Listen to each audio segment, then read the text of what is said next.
तो dear students, कैसे आप सभी लोग? उम्मीद है आप सभी लोग बहुत अच्छे होंगे, मैं भी बहुत अच्छा हूँ। तो हम लोग पढ़ रहे थे एक सिंपल इक्वेशन का कुछ सम हम लोगों ने किया था और कुछ करना बाकी है। ठीक, आज मैं कुछ आप लोगों का 7.2 का कुछ नया सम्स लेकर आया हूँ। चलिए इन सभी सम्स का देख लेते हैं सॉल्यूशन कैसे होता है। ठीक, पहले क्वेश्चन पढ़ते हैं। जैसा कि हम जानते हैं वर्ड प्रॉब्लम्स को सॉल्व करने के लिए सबसे पहले उनको समझना पड़ता है अच्छी तरीके से। उनमें दिए हुए सारे वर्ड्स का मतलब जानना पड़ता है। ठीक है, चलिए जानते हैं क्या है। ये आपका 7.2 का क्वेश्चन नंबर 9 है। दिया हुआ है the perimeter of a rectangle is 52 centimetre. एक रेक्टेंगल है, रेक्टेंगल ऐसा दिखता है। ये एक रेक्टेंगल है, रेक्टेंगल का पेरीमीटर जो है 52 सेंटीमीटर है। पेरीमीटर क्या होता है? I hope you all know very well. अगर एक बिंदु से चलना शुरू कर जाए तो इसके चारों का बॉर्डर जितना चल रहा है, ये जो है इसका सम ही इसका पेरीमीटर है। ये कितना डिस्टेंस ट्रेवल कर रहा है, इसके चारों साइड का सम पेरीमीटर कहलाएगा इस रेक्टेंगल का। ठीक है, पेरीमीटर हो जाता है बॉर्डर का लेंथ ऑफ द बॉर्डर। ठीक है, ये पेरीमीटर कहलाता है। ठीक, तो ये दिया हुआ है। और क्या पूछा है? How long each side if the width is 2 centimetre more than 1/3 of the length. Question है कि इसका सारा साइड, क्वेश्चन पूछा आपसे इसका सारा साइड है कितना लॉन्ग, मतलब कितना सेंटीमीटर लंबा है ये इसका चारों साइड। ठीक है ना जी। और इंफॉर्मेशन क्या दिया हुआ है? बोला है if the width is 2 centimetre more. Width यानी कि ये जो है चौड़ाई, विड्थ दिया हुआ है, बोला है 2 सेंटीमीटर मोर है। मोर मतलब अधिक, 2 centimetre more than 1/3 of the length. कहने का मतलब है इसका लेंथ जितना भी होगा उस लेंथ का 1/3 से 2 सेंटीमीटर मोर करने पर इसका विड्थ आएगा। Width is 2 centimetre more than 1/3 of the length. ठीक है, इसका लेंथ का 1/3 से 2 सेंटीमीटर अधिक करने पर इसका विड्थ आ जाएगा। ऐसा क्वेश्चन का कहना है।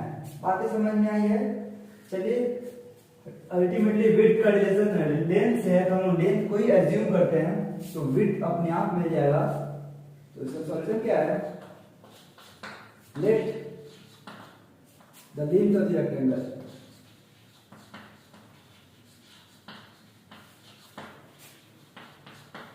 लेंथ ऑफ रेक्टेंगल कितना दिया हुआ है? एज्यूम करना है हम लोगों को x सेंटीमीटर एज्यूम कर लिया हम लोगों ने एज्यूम किया कि लेंथ जो है रेक्टेंगल का x सेंटीमीटर है। तो देयरफॉर विड्थ यानी कि ब्रेथ जो है वो कितना आ जाएगा? ब्रेथ कितना हो जाएगा? क्या बोला है? ब्रेथ लेंथ का 1/3 से 2 सेंटीमीटर मोर। तो लेंथ हम लोग का x है, तो x का 1/3 ऑफ x, इससे कितना मोर करना है? और 2 सेंटीमीटर मोर करना है, +2। सॉल्व करने पे क्या आएगा? यहाँ पर देखिएगा x/3 हो जाएगा, +2 हो जाएगा। ये हम लोगों का इसका विड्थ आया। ठीक, लेंथ और ब्रेथ मिल चुका है हम लोगों के पास।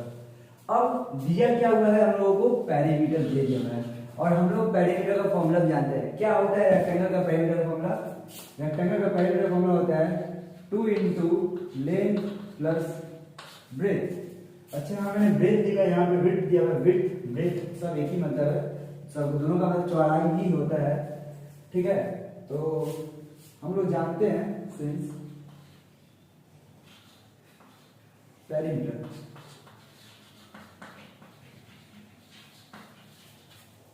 पेरीमीटर ऑफ रेक्टेंगल क्या दिया हुआ है? 52 सेंटीमीटर। और हम लोग ये भी जानते हैं पेरीमीटर का फॉर्मूला क्या होता है? 2 × लेंथ प्लस ब्रेथ इक्वल होता है पेरीमीटर के, जो 52 है, और 2 × लेंथ और ब्रेथ हमने तो निकाल रखा है। लेंथ कितना है हमारा? x प्लस ब्रेथ कितना है हमारा? x/3 + 2। पुट कीजिए और सॉल्व कीजिए और आपका आंसर लेकर आइए। हमारा बन चुका है। देखिए मैंने क्या बोला था? Word problems is all about transformation. Word problem को ट्रांसफॉर्म कर लेंगे एक सिंपल इक्वेशन के टर्म में, उसके बाद सॉल्व करना is as easier as in exercise 7.1। ठीक है, बहुत ही सिंपल है। अब इसको सॉल्व करना है, करिए। चलिए, हमको ये 2 इंटू में इक्वल टू क्वेश्चन भेज देते हैं, डिवाइड में चला जाएगा तो क्या हो जाएगा यहाँ पे, इसका ये भी कर देते हैं, सिंपल भी कर देते हैं। इसके नीचे कुछ तो 1 एज्यूम करो, इसके नीचे कुछ तो 1 एज्यूम करो, 1 3 और 1 का एलसीएम चला जाएगा 3। अगेन फ्रैक्शन का ऐड दिख रहा है, फ्रैक्शन का ऐड के हम क्या करते हैं, नीचे से डिवाइड ऊपर से मल्टीप्लाई, यही करते हैं ना। 1 से 3 को डिवाइड दो, कटेगा 3 टाइम्स में, 3 और x का मल्टीप्लाई पे आया हमारे पास 3x, यहाँ पे आ गया x, यहाँ पे आ जाएगा 6 और ये 2 इंटू में था, इधर मैंने नहीं लिखा, इक्वल टू को उस तरफ लिखूंगा तो वो डिवाइड में चला जाएगा। 52 डिवाइडेड बाई 2, 2 से कटेगा, 2 2 4, 2 3 12 26। इसके आगे मैं इधर करता हूँ, नीचे आपको जगह दिखाई नहीं दे रहा है इसलिए। इसके बाद का काम यहाँ आ रहा है, क्या हो रहा है यहाँ पे, क्या बचा है, लाइक टर्म प्लस कीजिए, लाइक टर्म में एक्स सब्ट्रैक्ट पॉसिबल है तो 3x और x प्लस किया जा सकता है। 3x और x प्लस करने पर कितना आया, 4x प्लस 6 डिवाइड में 3 है, इक्वल टू का क्या बचा है, 26 बचा हुआ है। इसके नीचे कुछ नहीं तो सोचो 1 सोचो। इस सिचुएशन में हम लोग क्या करते थे, याद है क्या, क्रॉस मल्टीप्लाई कर लीजिए, क्रॉस मल्टीप्लाई पहले 4x प्लस 6 से 1 में कीजिए, फिर 3 से 26 में कीजिएगा, क्या आएगा तो देख लीजिएगा। 4x प्लस 6 से 1 में मल्टीप्लाई होगा तो वही आ जाएगा हम लोग का 4x प्लस 6 और 3 से 26 में मल्टीप्लाई होगा तो कितना आ जाएगा, 26 3 जा 78। अब कर लीजिए मल्टीप्लाई। आगे x का वैल्यू निकालना है, x को जो बाकी देखो एक एक करके उधर भेजेंगे। 6 को पहले भेजते हैं, प्लस 6 में है, उधर गए तो माइनस 6 हो गया। 4x is equal to 78 minus 6 करने पे क्या आया, 4x is equal to 78 minus 6 72। x का वैल्यू निकालना है तो 4 को उधर भेजना होगा तो क्या आएगा, 4 इधर इंटू में इक्वल टू को उधर डिवाइड हो जाएगा, यानी कि 72 के नीचे 4 आएगा तो x इज इक्वल टू क्या आया, 72 बाय 4, 4 से कट होगा, 4 by 4, 4 by 4, 4 is 32, 18 time cut हो गया। इसका मतलब x वैल्यू कितना है, 18 आया, यानी कि हमसे लेन और ब्रेक मिल रहा जा लिखेगा आंसर। ठीक है, therefore x is equal to कितना है हम लोग का 18, यहाँ पे दिख रहा है 18 लिखा हूं मैं। ठीक, अच्छा हम लोगों से इसका इच साइड में था, यानी कि लेंथ में था ब्रेक में था। अब मेरे पास यहाँ जगह नहीं है, आप लोग क्या कीजिएगा, इस जहां पे ये सॉल्व है इसके नीचे का लाइन में लिखिएगा, मैं यहाँ पर रुक करके डालूंगा कैसे लिखना है। ठीक है, क्या लिखना है उसके बाद से, क्या आया हम लोग का x का वैल्यू आ गया 18, यानी कि हम लोग x क्या है चुनते थे, लेंथ, तो देयरफॉर यहाँ पर देखिए, therefore length is equal to 18 centimetre and breadth is equal to, ये क्या है, x by 3 is equal to plus 2 था, x by 3 प्लस 2। हमने अभी अभी x का वैल्यू क्या निकाला है, 18, पुट कर दीजिए 18 और क्या, 18 by 3 प्लस 2, 3 से 18 कर सकता है 6 टाइम्स में, यानी कि 6 प्लस 2 हो गया, 6 प्लस 2 कितना आ गया, 8 सेंटीमीटर। तो ये हमारा आंसर आ गया। Hence length of the rectangle is 18 centimetre and breadth is 8 centimetre is our final answer. Got it? आप लोगों को उम्मीद है सब अच्छे से समझ में आ गया होगा। देखते हैं इसके बाद एक और नया सम। तो देखिए अब ये हमारा सम है दूसरा, जो कि है क्वेश्चन नंबर 11। ये बहुत बड़ा हो गया है क्वेश्चन, थोड़ा पढ़ते हैं, कोई दिक्कत नहीं है। बच्चों को क्वेश्चन का स्ट्रेंथ देख के ही डर जाते हैं। डरना नहीं है बाबू, करना है। क्वेश्चन पढ़िए क्या दिया हुआ है, the age in years, age जो है ईयर्स में है और वैसे आप ईयर्स, अगर ये नहीं भी बोला तो हम समझ जाते हैं कि ईयर्स में एज को कैलकुलेट किया जाता है। ठीक है ना, फिर the age in years of Ashok and Naresh are in ratio 5:8, यानी कि अशोक और नरेश का एज का रेशियो दिया हुआ है 5:8। ठीक है, और आगे कुछ कंडीशन दिया हुआ है, बोला if Ashok were 5 years older and Naresh 4 years younger, then age of Ashok would have been the same that of the age of Naresh, कहने का मतलब बोला है यार कि अगर अशोक 5 इयर्स ओल्डर होता, मतलब कि अशोक का एज 5 साल बड़ा होता और नरेश का एज 4 साल यंगर होता, मतलब 4 साल और कम होता। अशोक 5 साल बड़ा होता और ये नरेश 4 साल अगर छोटा होता तो दोनों का एज सेम हो जाता। इस लाइन को समझ में आ जाएगा तो कहानी हिट हो जाएगा। हम लोग का पूरा क्वेश्चन इसी लाइन पे बेस है, ठीक है। क्या है question? If Ashok were 5 years older, अगर अशोक 5 साल बड़ा होता एंड नरेश 4 इयर्स यंगर, और नरेश 4 साल छोटा होता, ठीक है। अशोक 5 साल बड़ा होता और नरेश 4 साल छोटा होता तो दोनों का एज क्या हो जाएगा? सेम हो जाएगा। ऐसा क्वेश्चन का कहना है। तो क्या हो जाएगा? Would have been the same जगह पे एज ऑफ नरेश, मतलब कि अशोक और एज ऑफ, इस केस में एज क्या हो जाएगा? सेम हो जाएगा। तो बोला फाइंड देयर एजेस, कैसे एज पता करेंगे? चलिए देखते हैं। तो ये हम लोग का एज का रेशियो तो दिया हुआ है, रेशियो को सेपरेट करना हम लोग जानते हैं के मेथड से। तो चलिए देखते हैं। इस बार हम लोग जगह को बचत करके करेंगे, जगह में करनी है, ठीक। चलिए सॉल्यूशन क्या है हम लोग का? तो ये दिया हुआ जो इन्फॉर्मेशन दिया है, ratio of the ages of Ashok and Naresh, ratio of ages of, हाँ रेशियो में ऑर्डर बहुत मायने करता है, याद रखिएगा। पहले अशोक बोला है और बाद में नरेश बोला है, तो पहले आपको भी अशोक और नरेश भी लिखना होगा। और ये कह रहा है अशोक का एज का रेशियो पार्ट है 5 और नरेश का रेशियो पार्ट है 8। जो पहले है उसका पहले वाला होता है और जो बाद में उसका बाद में वाला होता है। रेशियो में ऑर्डर बहुत मायने करता है, तो ऑर्डर मेंटेन कीजिएगा आप लोग। Ratio of ages of Ashok and Naresh is equal to 5:8। Ratio दिया है 5:8, ठीक। तो मैंने रेशियो को सेपरेट करना है, तो कर देते हैं बस इक्वल टू के से कर लेते हैं और बोल देते हैं वेयर के इज नॉट इक्वल टू 0, ठीक। तो यहां से हम लोग का एज है, तो एज ऑफ अशोक क्या आ जाएगा बताओगे आप लोग? अशोक का रेशियो पार्ट क्या है? 5 इंटू के, 5k, ठीक। और देयरफॉर एज ऑफ नरेश क्या आ जाएगा बताओगे आप लोग? नहीं मन गुनगुनाते रहो, मैं सुन लूंगा यहाँ पर। 8 और k क्या हो जाएगा? 8k, okay. अब हमारे पास क्या है? अशोक का भी एज है और नरेश का भी एज है।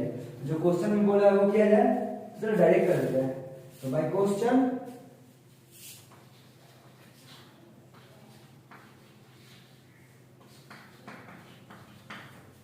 हम लोग क्या जानते हैं? चलो क्या बोला है? कहाँ पे किसका एज है? अशोक का एज 5 साल बड़ा करना है। अशोक 5 इयर्स ओल्डर, एज को बढ़ाएंगे तो कितना होगा? बढ़ाने के लिए प्लस करना होता है। अगर अशोक का एज अभी 10 इयर्स है, आफ्टर 5 इयर्स 15 इयर्स होगा, 10 + 5। अभी हमारे अकॉर्डिंग यहाँ पे अशोक का एज कितना है? 5k। अच्छा ईयर लगा दो, years, 5k years, 8k years, ठीक है। तो अशोक का एज है 5k प्लस कितना है? प्लस करना है एज 5 इयर्स को, तो प्लस कर दे 5। ये इक्वल हो जाएगा, सेम हो जाएगा किसके? नरेश के एज के। लेकिन कब? जब नरेश का एज जो हम 4 साल यंगर करेंगे, मतलब 4 साल कम करेंगे। तो नरेश का एज कितना था हम लोग यहाँ पे? 8k, 8k - 4। ऐसा कर देने से क्या हो जाएगा? दोनों का एज सेम हो जाएगा। तो हम लोग सेम दिखा दिए, ठीक। बस अब सॉल्व करना है और आंसर लाना है और के का वैल्यू पुट कर देंगे। चलिए सॉल्व करते हैं। के को एक तरफ, यहाँ पे वेरिएबल हमारा की है, के को एक तरफ करेंगे। 5k है यहाँ पे पहले से, ये प्लस 8k इधर आया हो गया क्या? -8k, ये +4, सॉरी ये 5 है, +5 इक्वल टू हो जाएगा तो -5 हो जाएगा। और पहले से यहाँ पे -4 है। कुछ बच्चों का होशियारी होता है, यहाँ पे जो बचा हुआ है चुपचाप इसको देख नहीं देता है, वो 4 है, 4 लिख दिए और माइनस को देखते तक नहीं है और यहाँ पे उनका गलत हो जाता है। ये 4 बहु माइनस में है तो यहाँ पे आपको माइनस में लिख के दिखाना पड़ेगा, क्योंकि ये साइड चेंज नहीं कर रहा है। ये तो इक्वल टू इसी तरफ है, जिस तरफ है तो उस तरफ वो अपना साइन नहीं चेंज करेगा। ये -4 है तो -4 ही रहेगा। हाँ, ये इसका साइन चेंज होगा क्योंकि ये 5 अपना साइड बदल रहा है। ये लेफ्ट हैंड साइड में था, अब लिखा जा रहा है राइट हैंड साइड में। ये प्लस में वो है, इधर जाके होगा -5। बात समझ में आई है? ठीक, आगे सॉल्व करते हैं। क्या आएगा 5 के माइनस 8 के साइन अपोजिट करेंगे, सब्ट्रैक्ट साइन होगा बड़े वाले का, ये पूरा रटा है ना बढ़िया से। तो ये देखिए क्या है -3 क्या आ जाएगा यहाँ पे, ठीक 8 बराबर है 8 से 5 गया 3 साइन माइनस का, और यहाँ पे आ जाएगा बाबू -9। ठीक, चलिए निकालना है k का वैल्यू, -3 को इक्वल टू उस तरफ भेजिए, क्या आएगा k और इनटू -3 उधर से डिवाइड में आ गया, तो k इज इक्वल टू क्या आया -9 ऊपर है, डिवाइड में है हमारा -3, माइनस माइनस कर दिया 3 में 3 9 कर दिया 3 में, therefore k is equal to 3। k का वैल्यू निकल गया ना, बस अब क्या करना है k का वैल्यू यहाँ पे और यहाँ पे पुट कर देंगे, अशोक का एज और नरेश का एज दोनों ही मिल जाएगा, वही हम लोगों से पूछा था फाइंड देयर एजेस। ठीक है, चलिए इसको यहाँ पे निकाल लेते हैं। तो therefore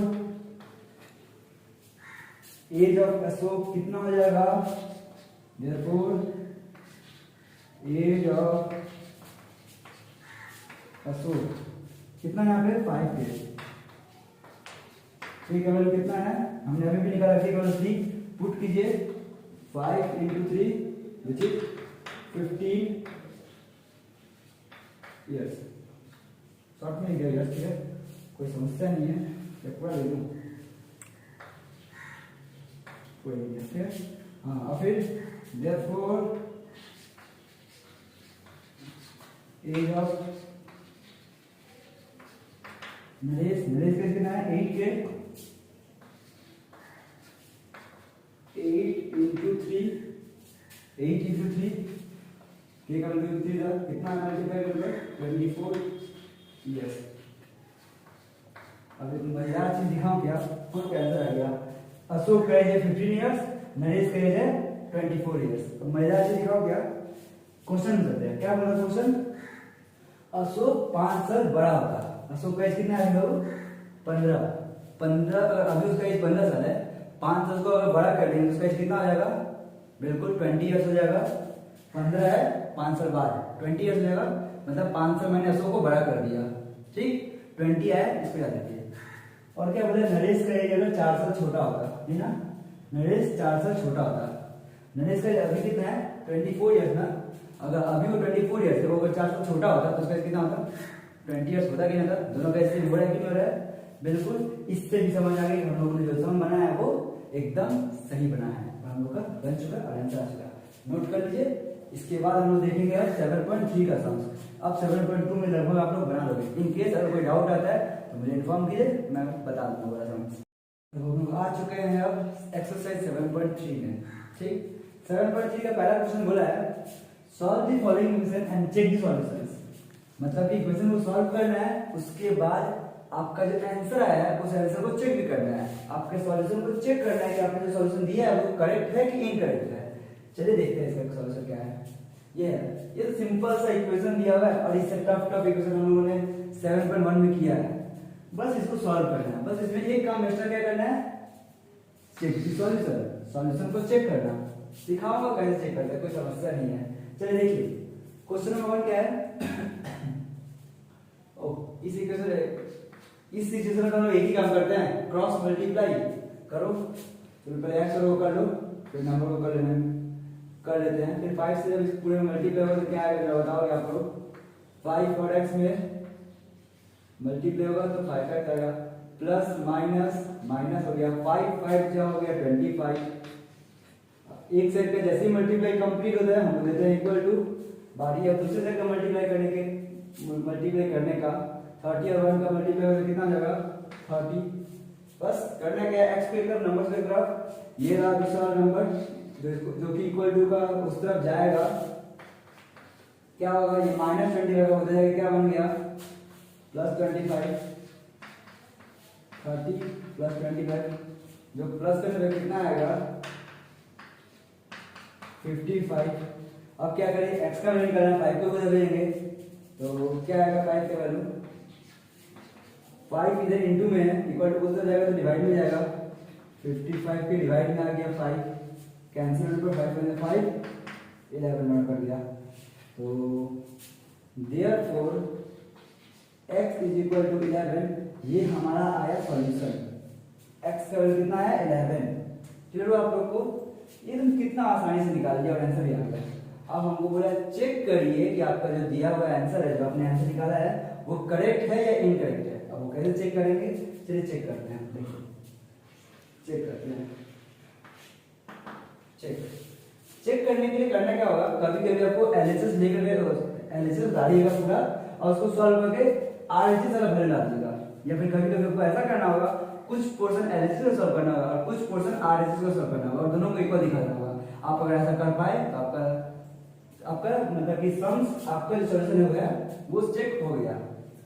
ठीक, तो देखिए मैं यहाँ पे और कैसे समझेंगे कि कब एलएचएस को सॉल्व करेंगे और आरएचएस को नहीं करना है।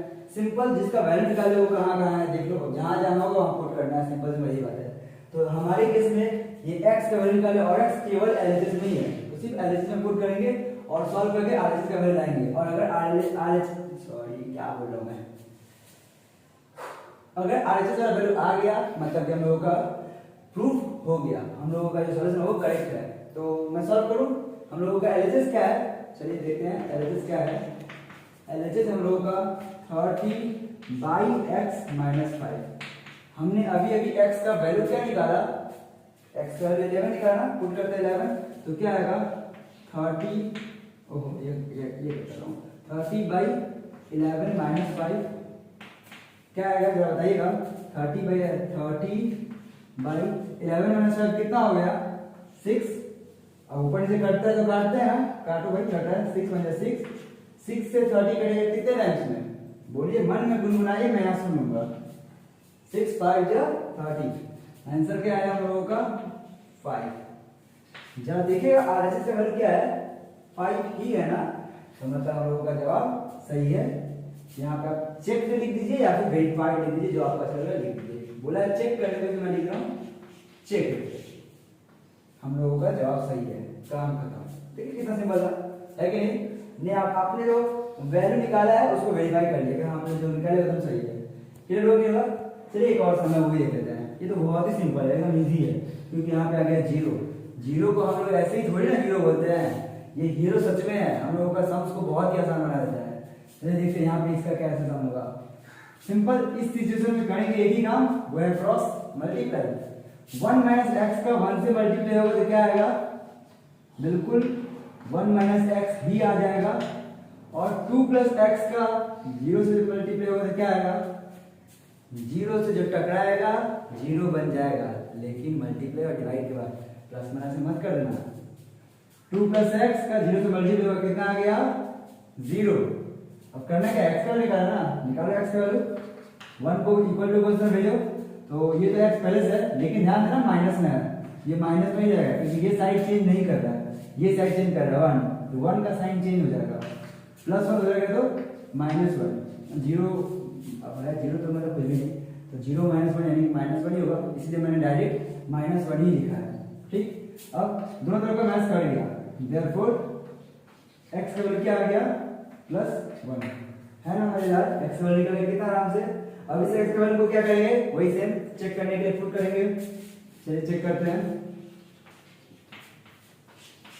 चेक करने के लिए हम लोगों के पास फिर से x हम लोगों के एलएचएस नहीं है ना, एलएचएस में है तो पुट करेंगे। एलएचएस क्या हम लोगों का, एलएचएस हमारा 1 - x/2 + x। जहां जहां x है वहां वहां x का वैल्यू पुट करेंगे। सपोज कीजिए अगर आरएचएस में भी x होता ना, तो उसमें भी x का वैल्यू पुट करके उसको भी कुछ सॉल्व करते और देखते एलएचएस का जो वैल्यू आ रहा है बिल्कुल वही आरएचएस का वैल्यू आएगा। और अगर ऐसा आया मतलब आपने जो सम्स निकाला है, जो आपने जो सॉल्व किया वो बिल्कुल सही है। और अगर ऐसा नहीं आ रहा है तो मतलब आपका कहीं ना कहीं गड़बड़ी हुआ है, कहीं ना कहीं गलती हुआ है। आप फिर से रीचेक कीजिए और फिर से सम को सॉल्व कीजिए, उसका फिर से वेरीफाई कीजिए। ठीक, तो चलिए सॉल्व करते हैं। 1 - x का वैल्यू हमने क्या निकाला, x का वैल्यू हमने निकाला है 1, तो पुट करेंगे 1 - 1 नीचे 2 + x। 1 - 1 कितना होता है 0 बाई 2 + 1 ना, 2 + 1 कितना हो जाएगा 3। अगेन सेम डायलॉग, 0/3 यानी कि क्या 0 से जो टकराएगा 0 बन जाएगा, बन गया 0 है ना। तो क्या लिख दिया था 0 आ गया। एलएचएस को सॉल्व करते करते हम लोग का जीरो आ गया। आरएचएस में भी थोड़ा ध्यान दिए ना, जीरो ही था क्या? अरे हाँ बिल्कुल यही था, है ना? तो बस हो गया ना चेक, चेक हो गया, काम खत्म। एलएचएस को सॉल्व किया, एलएचएस आ गया। अगर आरएचएस भी कुछ सॉल्व करना है तो उसको भी करते हैं, ठीक है ना? फिलहाल आ ही चुका है। और क्वेश्चन नंबर 3 आपको गलत दिया हुआ है, उसको सॉल्व करने की कोई जरूरत नहीं है, मैंने अभी लिख दिया। 3 नंबर क्वेश्चन इज रॉन्ग, ठीक है? उसमें कुछ गलती कर दिया कहीं ना कहीं और समझ में नहीं आया, मैं इसको करेक्ट नहीं कर पा रहा हूँ, इसलिए उसको छोड़ दो। ऐसे हम लोग बहुत सारा प्रैक्टिस कर चुके हैं, तो एक छोड़ने से कोई ज्यादा फर्क पड़ेगा नहीं, ठीक? और उसके बाद इस 1 नंबर में जितना भी है सम्स वो आप लोग सॉल्व कीजिएगा। और 5 6 है, 5 6 मतलब क्या, कुल ही टोटल मिलाकर 6 है, जिसमें से मैंने 2 बता दिया और एक करने ही है, बच गया और 3, वो 3 कीजिएगा और साथ ही साथ ये दोनों भी कर लीजिएगा, ठीक है? इसके बाद जो आपके वर्ड प्रॉब्लम्स नीचे 2 नंबर से शुरू हो रहे हैं, हाँ 2 नंबर से आपका वर्ड प्रॉब्लम्स वापस से स्टार्ट हो रहा है, तो वर्ड प्रॉब्लम्स को भी इसमें ट्राई कीजिएगा। जो जो ना आए मेरे को इन्फॉर्म कीजिए कि मेरे को ये नहीं आया है, तो मैं वो बता दूंगा, ठीक? तब तक के लिए bye, take care, all the best. पढ़ते रहिए घर में और साथ में साथ समर वेकेशन एंजॉय भी कीजिए, ठीक? Bye bye, tata, see you.